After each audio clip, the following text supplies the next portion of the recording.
मैं शीतल पी सिंह, सत्यहिंदी.com में आपका स्वागत है। उत्तर प्रदेश में कानपुर में जो कांड हुआ है वो अब राष्ट्रीय स्तर पर तो बहुत बड़ी बहस का विषय बन गया है।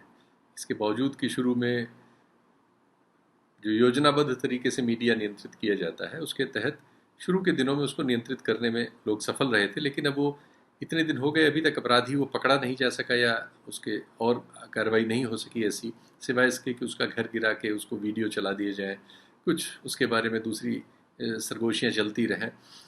प्रशासन के तौर पर यही हुआ कि 2 लोगों को उन्होंने पहले रात में पकड़ के मार दिया, उसमें से पता नहीं वो क्रिमिनल थे कि नहीं। एक स्थानीय जो पोर्टल चलाते हैं उनमें से तो एक ने उसका इंटरव्यू किया है, उससे लगता है कि उसमें से एक आदमी जिसको उसका मामा बताया जा रहा है वो उसका सगा मामा नहीं है, उसके यहाँ काम वाम करता था, पता नहीं उसका आपराधिक इतिहास है भी कि नहीं, उसकी उम्र भी ज़्यादा लग रही है, लेकिन अब पुलिस ने कर दिया है, देखते हैं उसके डिटेल्स क्या है, हम लोग भी उसको फॉलो कर रहे हैं। लेकिन फ़िलहाल आज अब तक जो हुआ है उसमें एक तरह से तड़के का काम किया एक रिटायर्ड IAS ऑफिसर है उत्तर प्रदेश के 82 बैच के SP सिंह साहब। वो तमाम सामाजिक मुद्दे उठाते रहते हैं, भ्रष्टाचार के मुद्दे उठाते रहते हैं और एक समय में योगी जी के बड़े प्रशंसक थे, अभी भी वो कितने निंदक योगी जी के तो नहीं है, ब्यूरोक्रेसी वगैरह के हैं। उन्होंने आज कुछ ऐसे ट्वीट किए और उसमें ऐसे तथ्य डाले जो आप स्क्रीन पर देख रहे हैं। उसमें उन्होंने वो फोटोज़ वगैरह आम किए जो फोटोज़ एक इस अपराधी के आर्थिक सहयोगी के हैं, उसका नाम है जय वाजपेयी। तो जय वाजपेयी को इस समय STF पकड़ लाई है 2 दिन से और उससे पूछताछ वगैरह कर रही है। उससे मनी ट्रांजैक्शन दोनों के अकाउंट में इस अपराधी के और उसके बीच होता रहता था। ये अखबारों में और दूसरी जगह आ रहा है कि संभवतः इस अपराधी का पैसा मैनेज करने का काम ये आदमी करता था। इसके बहुत सारे फ़ोटोज़ आए हैं सामने, इसके अपने सोशल मीडिया अकाउंट से और दूसरे अकाउंट से। उसमें ये उस अपराधी के साथ तो है ही है, अपराधी इसके साथ है इसके तमाम पारिवारिक कार्यक्रमों में, लेकिन ये उत्तर प्रदेश के बहुत बड़े बड़े लोगों के साथ उसके फ़ोटो हैं। सबसे खासकर तो वहाँ जो SSP महोदय थे उस समय जब ये इसका प्रकरण सारा डेवलप हुआ था और जिनकी बड़ी शिकायत हो रही है और जो अब ATS में DIG हो गए हैं, उनके साथ उसके बहुत सारे फ़ोटोज़ हैं। प्लस वो उत्तर प्रदेश के प्रमुख गृह सचिव के साथ उसके फ़ोटोज़ हैं, उनके किसी पारिवारिक कार्यक्रम में वो उनके साथ सेल्फी वगैरह ले रहा है। तो जय वाजपेयी बहुत असरदार था, ये बिल्कुल समझ में आता है। अब सवाल ये है कि इस जय वाजपेयी के जो रिश्ते फोटोग्राफ्स वगैरह से निकल के आ रहे हैं वो जांच में इस जांच को कहाँ तक ले जाते हैं और इस बीच वो फरार अपराधी का क्या होता है, ये आने वाले दिनों में हम लोग देखेंगे। लेकिन जो कुछ अब तक हुआ है इस पर बातचीत करने के लिए एक तो हमने SP सिंह साहब से ही आज बात की, वो जो रिटायर्ड IAS ऑफिसर हैं तो मिल गए, वो अभी देखिए आपसे बातचीत कर में शामिल हो रहे हैं हमारे साथ बातचीत में। एक सूचना आयुक्त रह चुके हैं राजकेश्वर, जो पहले बहुत पत्रकार वगैरह थे, काफ़ी समय तक उन्होंने उत्तर प्रदेश में पॉलिटिकल बीट पे काम किया है। और एक और पत्रकारिता से जुड़े हुए हम लोगों के सहयोगी शरद गुप्ता जी, जो अमर उजाला में संपादक हैं और हमारे कार्यक्रमों में आते हैं और वो भी उत्तर प्रदेश मूल के हैं, उत्तर प्रदेश के बारे में बहुत डिटेल से बता सकते थे, तो उन्हें भी हमने जोड़ा और इन तीनों लोगों से मैंने वो सब सवाल किए जो सवाल आपके मन में होंगे और बहुत सारे दूसरे लोगों के मन में है कि ऐसी स्थिति में कानून व्यवस्था की हालत और उत्तर प्रदेश की हालत कहाँ है और ये कहाँ जाएगी और इसका क्या हल होगा। एक अपराधी या एक घटना तो किसी न किसी अंजाम पे पहुंच ही जाएगी, लेकिन उससे वो जो बीमारी है उस बीमारी का हल तो नहीं निकलता। तो आइए इस बीमारी का हल कैसे मिलेगा, इस पर कोशिश करते हैं बातचीत करके कुछ जवाब निकालने की। तो फिलहाल मेरे साथ मेरे मेहमान आपके सामने। आपको याद हो कि मेरा अभी पिछले ही कुछ समय पूर्व जी मैंने एक प्रश्न सरकार से किया था, मुख्य सचिव से, क्योंकि मैं पूर्व ब्यूरोक्रेट हूँ। जी तो वर्तमान मैंने नौकरशाह, जो शीर्ष नौकरशाह है, उससे एक सवाल किया था जी कि भाई कोरोना के तथ्य क्यों छुपाए जा रहे हैं, टेस्ट क्यों नहीं कराते हो, क्यों मार रहे हो लोगों को। उस पे उन्होंने मेरे विरुद्ध FIR की संगीन धाराओं में 6 धाराएं लगाई। जी गिरफ्तारी का इंतजार मैं आज तक कर रहा हूँ। जी आज फिर मैंने एक प्रश्न किया जी कि पूरा प्रदेश नहीं, पूरा देश में आज जो जो जो एक मैसेज गया है, एक घटना जो हुई है कानपुर के अंदर, शूट आउट जो हुआ है, जी जैसे शूट आउट एट लोखंडवाला होता था, ये शूट आउट एट कानपुर जो हुआ है, जी जिसमें एक अपराधी सरगना माफिया, जी उसने 6 पुलिसकर्मियों को मौत के घाट उतार दिया, जी घेर के मारा, एम्बुश कर दिया उसको। जी जी और उसकी हिम्मत की दाद देनी चाहिए, हिम्मत उसकी बहुत हुई। सामान्यतः उत्तर प्रदेश की पुलिस इतनी कमजोर नहीं है। यहाँ के एसटीएफ ने बहुत अच्छे केस खोले हैं और एनकाउंटर की पॉलिसी उत्तर प्रदेश सरकार की है भी, जो कानूनी रूप से चाहे इलीगल हो, लेकिन पॉलिसी है कि जो जघन्य अपराध करने वाले लोग हैं उनको मुठभेड़ कर मारा जाए, गिराया जाए। 886 जो हिस्ट्री सीटर हैं उसमें से 96 को मारा भी गया है। वैसे तो 450 लोगों को मारा गया, उसमें अधिकांश छुटभैया हैं। तो ये घटना क्यों हुई कानपुर में, ये सवाल मैंने पूछा है। और घटना अगर हो गई तो कैसे फरार हो गया, और आज तक अभी करीब 100 घंटे होने को हैं, वो पकड़ा क्यों नहीं गया, ये मैंने सवाल पूछा है। और सवाल मैंने उससे पूछा है जो मुख्य कर्ता धर्ता है। और सवाल किससे पूछा जाएगा, कानून व्यवस्था का है तो प्रमुख सचिव गृह से पूछा जाएगा। और मैं चूंकि ब्यूरोक्रेट हूं इसलिए मैंने राजनीतिक व्यक्ति से नहीं पूछा है, ब्यूरोक्रेट से पूछा है मैंने। और फिर मैंने उनसे ये भी पूछा है कि जो पब्लिक डोमेन में आ रहा है कि जो विकास दुबे का सबसे नजदीक निकटतम सहयोगी है जय वाजपेयी, जो उसका फाइनेंसर है, जो बैंक है, जो खजांची है, उसका रियल एस्टेट में कारोबार करता है, पैसा उठाता है, जो आप बता ही रहे थे अभी, उसका एक फोटोग्राफ सामने आया शादी विवाह का। तो मैंने उनसे प्रश्न किया, बताओ कि क्या रिश्ता है आपका। और फिर पूछा मैंने कि अगर ये रिश्ता है, चूंकि निकटतम सहयोगी है, तो फरार कैसे हो गया, उस जवाब मैंने मांगा है। और क्यों फरार हो रहे हैं लोग, आपकी याद हो 69,000 शिक्षक की भर्ती हुई थी, उसके घोटाले का जो मुख्य आरोपी था, जो जिला पंचायत का पूर्व सदस्य था यादव, वो भी फरार है आज तक। एक मुजफ्फरनगर बागपत पश्चिम उत्तर प्रदेश मेरठ से एक जेल से भागा था अपराधी जिल्लों करके, वो भी आज तक फरार है, पकड़ नहीं पाई है सरकार, जबकि बड़े बड़े वादे करती है सरकार। तो ये सरकार क्या फरार ही सरकार है कि अपराधी फरार हो जाता है इस सरकार के अंदर, ये मैंने प्रश्न किया है। जी आपका प्रश्न उत्तर नहीं मिला इस सवाल का। इस सवाल का उत्तर मुझे नहीं मिला है। मैंने ये भी कहा है। जी हमारे साथ एक और सहयोगी हैं जो एक दूसरी तरह से प्रशासन में दाखिल हुए, पहले पत्रकारिता में ही थे, हम लोगों के सहयोगी और मित्र रहे हैं, राजकेश्वर सिंह। ये सूचना आयुक्त रहे अभी कुछ दिन पहले तक, और ये भी बहुत सारी उत्तर प्रदेश की वस्तुस्थिति पर, ब्यूरोक्रेसी पर और कानून कायदे पर बड़ी नजर रखते हैं। कल हमारी इनकी बात हो रही थी तो इन्होंने एक तथ्य उद्घाटित किया, उस समय तक मुझे नहीं पता था, बाद में अखबारों में मैंने पढ़ा और मीडिया में देखा कि जो सज्जन एसएसपी थे इस मामले में, और जिन पर बहुत सारी उंगलियां उठ रही हैं, और जिन पर ये भी कहा जा रहा है कि ये जय वाजपेयी है ना नाम, जय वाजपेयी नाम का जो व्यक्ति है, ये उनसे भी बहुत कोजी था, उसके साथ बहुत सारे चित्र उसके हैं और बहुत सारे दूसरे लोगों के साथ भी, लेकिन उनके साथ बहुत सारे हैं। और इसके पास बहुत सारी लग्जरी कारें वगैरह थी जो पुलिस ने हाल में पकड़ी हैं। तो मेरा ख्याल है इन अफसरों को इस तरह की कार वार प्रोवाइड करना, और ये सब लोगों की रुचि होती है, नौजवान होते हैं, अफसर हो जाते हैं, लेकिन इतनी बड़ी कार तो उस नौकरी की तनख्वाह से नहीं आ सकती। तो ये सब चीजें कुछ लोग प्रोवाइड करते हैं, ऐसे लोग बड़े कोजी होते हैं अफसरों के, तो ऐसा वो नजर आता है। प्लस वही सज्जन अब एटीएस में डीआईजी पद पर आ चुके हैं, और एटीएस इस मामले की सबसे आगे बढ़ के जांच कर रहा है। बल्कि इस जय को जो पकड़ के लाई है टीम, इससे पकड़ के पूछताछ हो रही है, वो एटीएस ही कर रहा है। तो ये जो इस तरह की स्थिति बन रही है कि जिस अफसर का बार बार नाम उछल के आ रहा है कि जिसने सीओ की लिखित शिकायत पर कोई कार्यवाही नहीं की, बल्कि अब खबर ये आ रही कि वो कागज ही उस रिकॉर्ड से ही गायब है, उसकी कोई फाइल उपलब्ध नहीं है।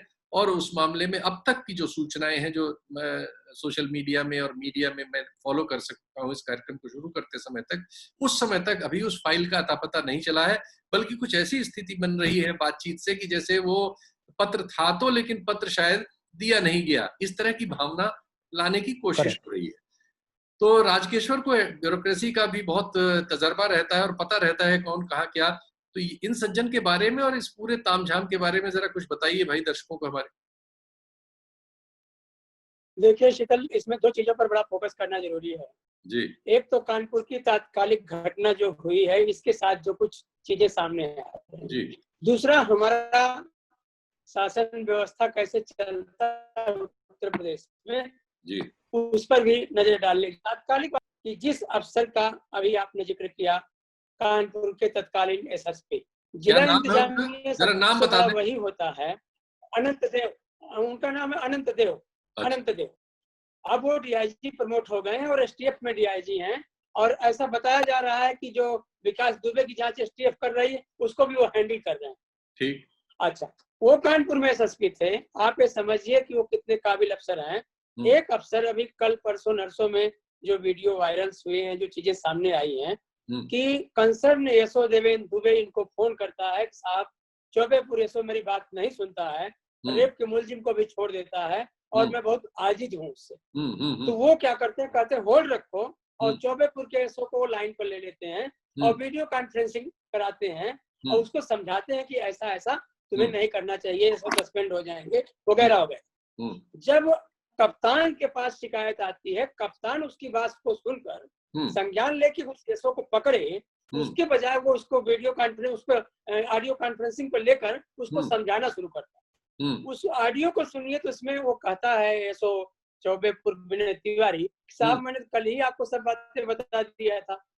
इट मीन्स कि उसने कहा हमको बताने से क्या होगा, सीओ को क्यों नहीं बताया। इट मीन्स कि वो एसओ समझता था कि हमने कप्तान को बता दिया तो एसओ का क्या मतलब, सीओ का क्या मतलब, मतलब सीओ को लगातार ओवररूल कर रहा था अपने काम में।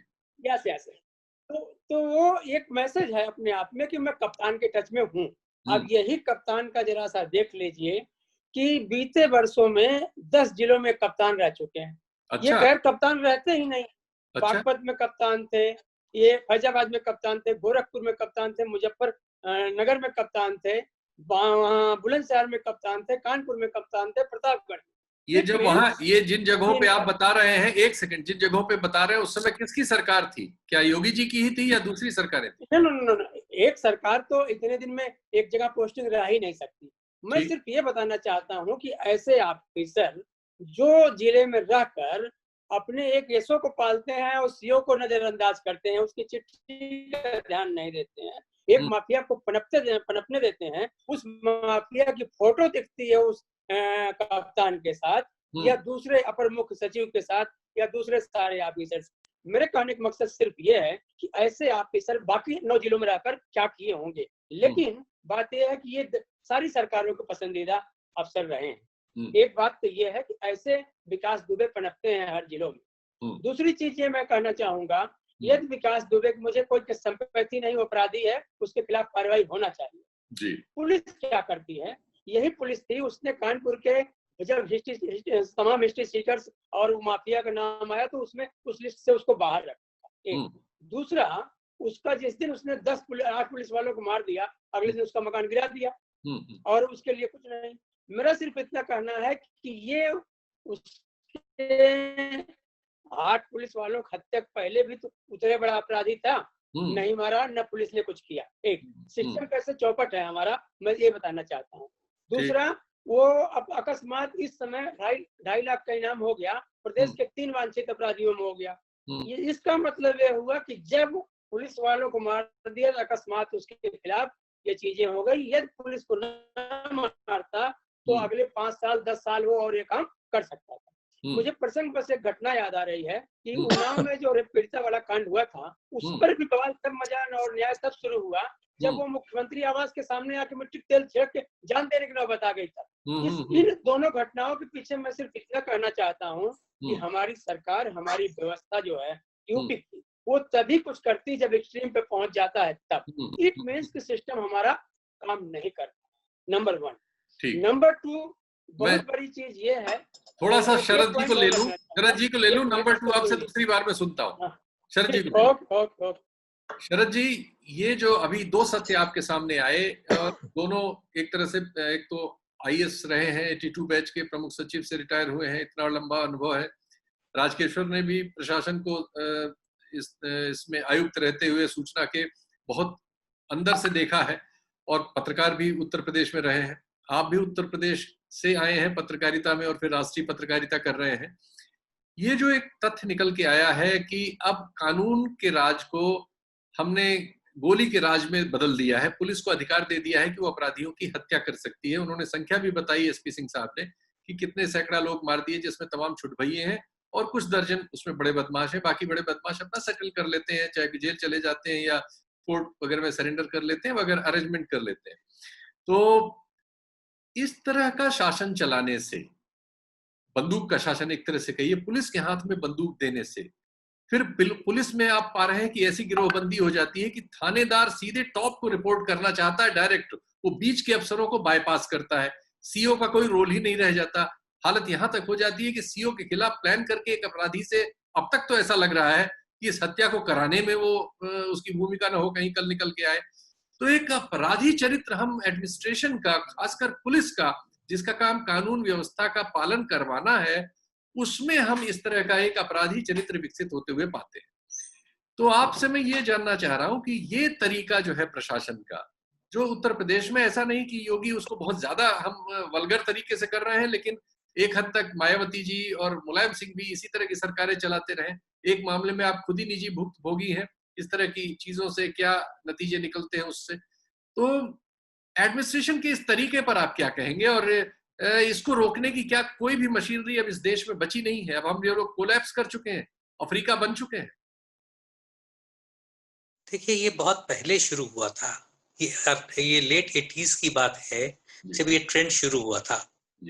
और जहां तक मुझे याद है कि आप सीओ और एसपी की बात कह रहे हैं, कुछ एसओ ऐसे थे, एसएचओ, जो सीधे मुख्यमंत्री को रिपोर्ट करते थे।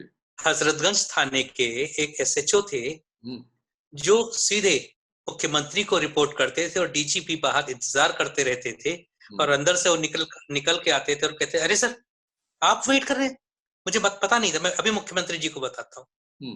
तो अब बताइए, डीजीपी वेट कर रहा है और एसएचओ साहब मुख्यमंत्री के साथ बैठे हैं, और ये वही एसएचओ हैं जो वायरलेस पे अपने एसएसपी और अपने सीओ को रात में खुलेआम वायरलेस पे गालियां देते हैं। कर लो, आप क्या कर लोगे। सिस्टम ऐसा होगा तो यही होना है। और जो पुलिस का आपराधिक चरित्र हुआ है, ये आज से नहीं है, और सिर्फ ये जो एक घटना आ गई है, वरना हर जिले में जो एसएचओ लेवल होता है, इंस्पेक्टर लेवल होता है, ये सबको मालूम होता है कि हमारे यहाँ कौन से बड़े अपराधी हैं, कब कौन एक्टिव हो रहा है, कब कौन बाहर चला गया, किसका किससे लिंक है। जब कोई अपराध होता है, उनको पता होता है कि इसमें किस गिरोह ने किया है, और उसे पकड़ना है कि उससे पैसा लेना है। तो सारा मालूम होता है, सारी चीजें एकदम क्लियर कट होती हैं। लेकिन डिपेंड करता है कि किसके कितने पॉलिटिकल कनेक्शंस हैं और किसमें हमें हाथ डालना है, किसमें नहीं डालना है। तो ये पूरा सिस्टम में घुन लग चुका है, और आज से नहीं लगा है, ये 30 साल हो गए हैं, 35 साल हो गए हैं। तो इस सिस्टम के लिए पुलिस रिफॉर्म्स, पुलिस कमिश्नरी सिस्टम, सब कुछ आप कर लीजिए, लेकिन जब तक ये पॉलिटिकल पैट्रोनेज चलती रहेगी, जब तक चाहे वो आईएएस हो या आईपीएस हो, जब तक उनको लगेगा कि साहब मुख्यमंत्री से हमारे डायरेक्ट लिंक हैं, हमें उनका पैट्रोनेज प्राप्त है, मैं बाकी क्या कहूं कि इसी सरकार में एक मंत्री हैं जो आप भी जानते होंगे, सभी लोग जानते हैं, एक जमाने में वो टाडा में बंद हुए थे।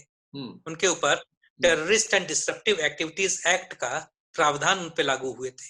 क्या शुभ नाम है? कैबिनेट रैंक के। अच्छा।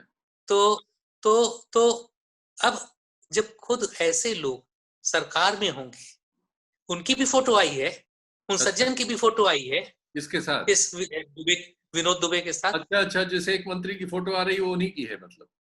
जी जी जी, जी। तो कुल मिला के इस सिस्टम ही ऐसा बन चुका है कि इसको आमूलचूल सुधार करना होगा। उसमें अगर आप चंद लोगों के हाथ में राइफल थमा देंगे और कहेंगे कि जिसको चाहे जो अपराधी दिखे मार दो, तो कल एक अपराधी मारा है, 4 निरपराध भी मारे जाएंगे, क्योंकि कहा जा सकता है ये भी उसके साथ थे, इनके भी लिंक्स थे। और तो जुटाने में पुलिस का कोई सानी नहीं है, सबूत मिटाने में भी पुलिस का कोई सानी नहीं, और सबूत जुटाने में भी कोई सानी नहीं कि निरपराध को अपराधी साबित करना, अपराधी को निरपराध साबित करना, सब पुलिस के हाथ में होता है। ठीक है, जरा एसपी सिंह साहब से पूछते हैं कि एसपी सिंह साहब से पूछते हैं कि ये जो प्रशासन का डिटेरिएशन आप देख रहे हैं, इस पूरे आपकी लंबी 82 से आप सर्विस में थे, तो अब समझिए 20, 10, 30, 8, 38 साल बाद आपसे ये सवाल किया जा रहा है, इस डिटेरिएशन का अंत क्या है? ये कहाँ पहुंचेगा? ये गृहयुद्ध कराएगा, या छोटे छोटे तमाम म्यूटिनी होंगे, जैसा वो एक बहुत बड़े लेखक कहा करते हैं, या हम सब एक आपराधिक दावानल में पहुंच जाएंगे जिसमें किसी की जान का किसी सड़क पर कोई पता नहीं होगा कि उसे अपराधी मार देगा या पुलिस मार देगी? बहुत अच्छा सवाल किया है आपने। उत्तर प्रदेश की बात करूंगा, क्योंकि यही मैं काम करता हूं, इसी के परिप्रेक्ष्य में बात करूंगा। इस प्रदेश में एक मुख्यमंत्री थे एनडी तिवारी भी, जो अच्छे प्रशासन के लिए जाने जाते थे। उनके व्यक्तिगत जीवन पे मैं नहीं जाऊंगा। और पूरी सरकार मैंने देखी है, तब की सरकारें भी मैंने देखी हैं। चरण सिंह जी का सुना जाता था, हमने देखा नहीं। बहुगुणा जी का सुना जाता था, हमने देखा नहीं। कांग्रेस की काफी लंबी अवधि मैंने देखी है। उसके बाद फिर ये सरकारें देखी हैं, जिसमें सपा की सरकार है, बसपा की सरकार है, बीजेपी की सरकारें दोनों देखी हैं। दोनों तीनों सरकारें बीजेपी की देखी हैं। और कहीं सुधार की गुंजाइश दिखाई नहीं दी थी। गिरता ही हुआ देखा है, उठता हुआ नहीं देखा मैंने। और आशा बंधी थी बहुत। आपको पता होगा कि पूर्व सरकार में जब मैंने स्वैच्छिक सेवानिवृत्ति ली थी और भ्रष्टाचार के मुद्दे पे मैंने ली थी, और इस सरकार को अप्रत्यक्ष रूप से समर्थन हो गया था कि भाई सरकार आएगी, बदलाव आएगा। और लगा भी कि जैसे मैं एक उदाहरण दे रहा हूं, उसके बाद आपके प्रश्न का उत्तर अपने आप आ जाएगा उसमें, कि लग रहा था कि योगी जी जब आए और मुख्यमंत्री बने और प्रदेश के अंदर 15 दिन महीने भर तक एक ऐसा माहौल बना, एक जैसा सन्नाटा हुआ कि लगा कि भाई अपराध खत्म हो गया और रामराज्य आने को ही है।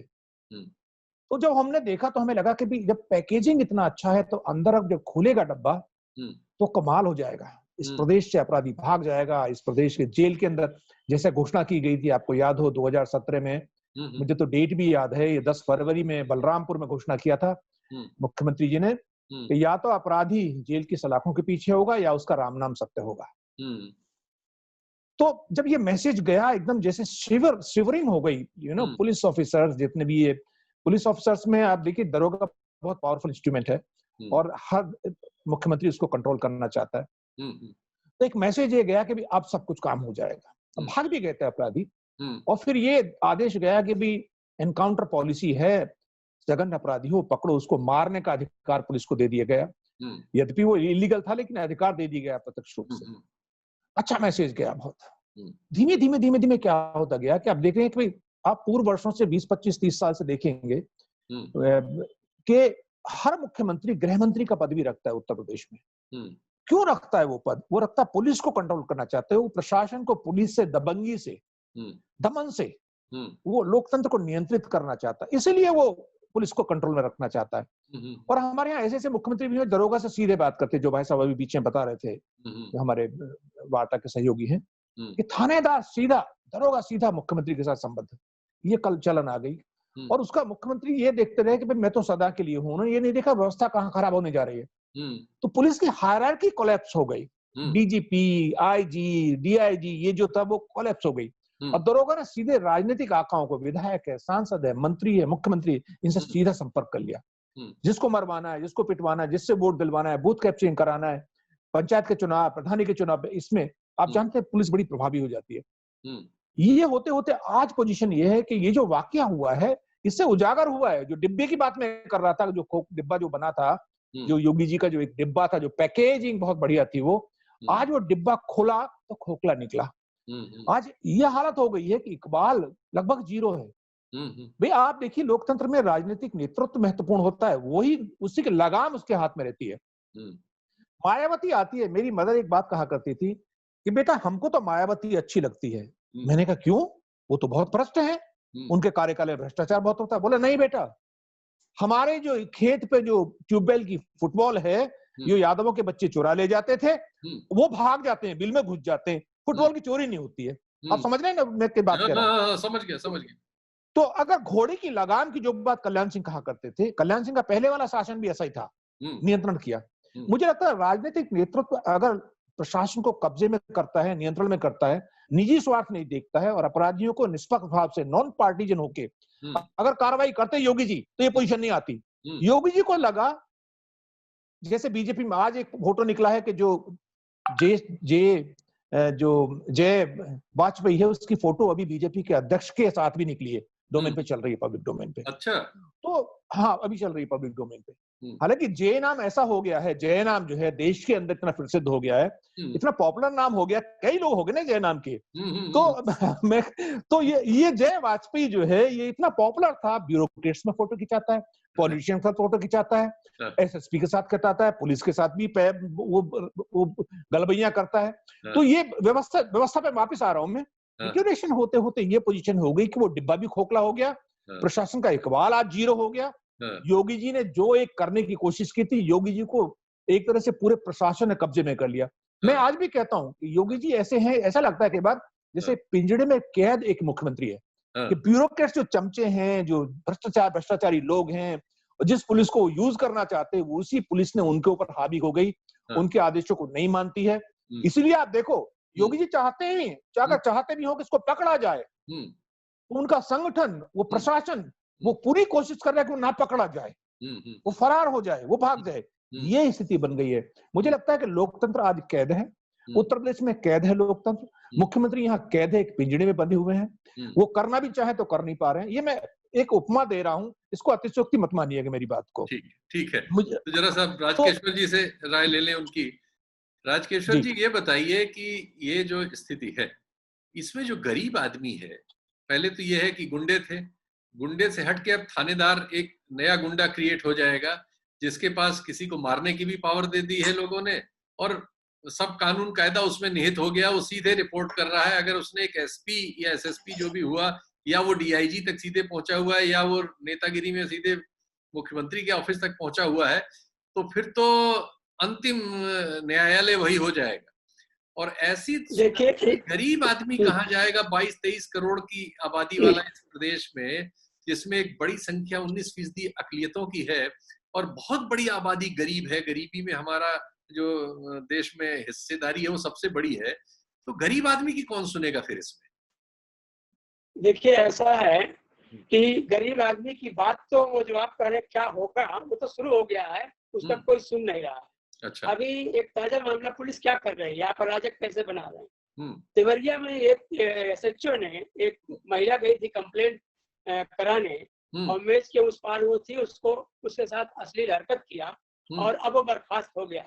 याद होगा आपको कि पुलिस कितनी हिम्मत है एसएचओ की कि महिला कंप्लेंट करने जाएगी तो मेज के नीचे से अश्लील हरकत करेगी। तो आप इससे जरा समझिए कि पुलिस कहाँ पर खड़ी है। और मैं इसको इसलिए कह रहा हूँ कि जो प्रॉब्लम है जिसपे डॉक्टर एसपी सिंह साहब ने कहा, मैं वहीं पहुंचना चाह रहा था कि आज 31 साल के आसपास हो गए हैं, उत्तर प्रदेश में कोई गृह मंत्री नहीं बना।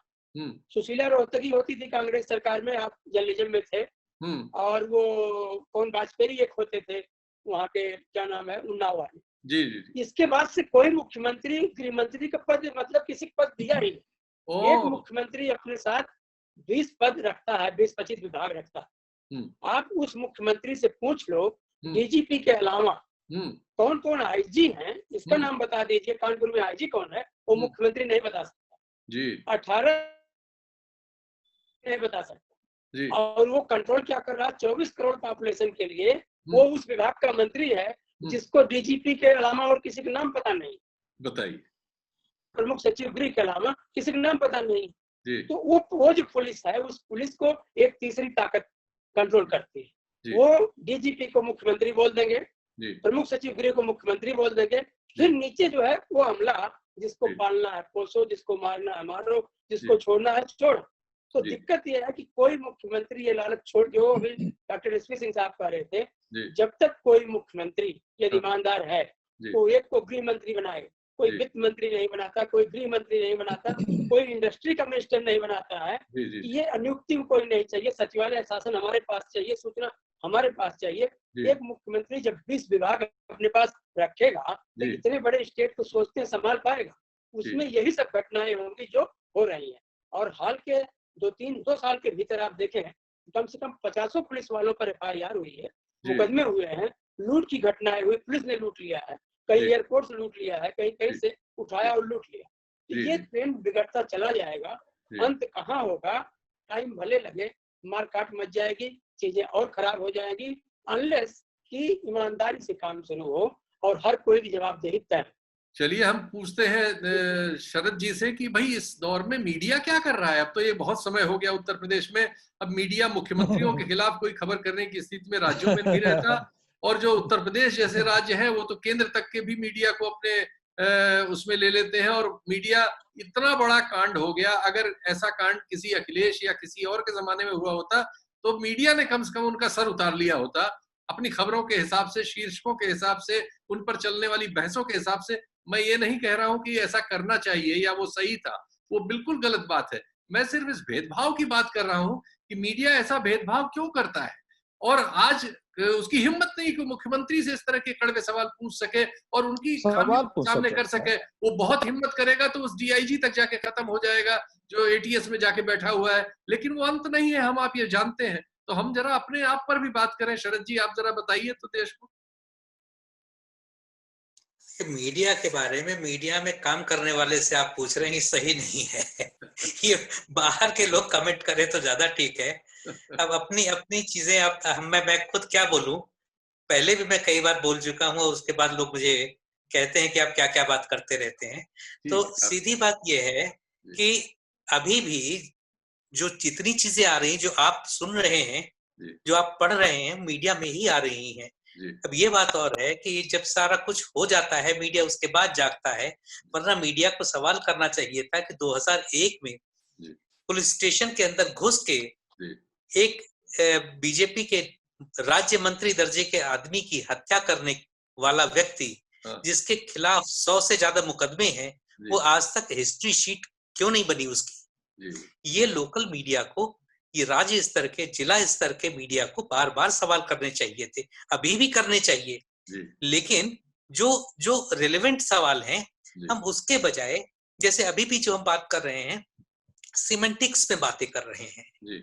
जो बेयर फैक्ट्स हैं, जिसपे आप पुलिस को, स्थानीय प्रशासन को, राज्य सरकार को कटघरे में खड़े कर सकते हैं, उन पे बातें नहीं हो रही हैं। जो आपने कहा वो सही है कि एसएचओ के बाद बहुत ज्यादा डीआईजी और एसएसपी। पहली चीज तो जो मैं कह रहा था कि प्रशासन का जो डिवेल्युएशन, जो डिग्रेडेशन हुआ है।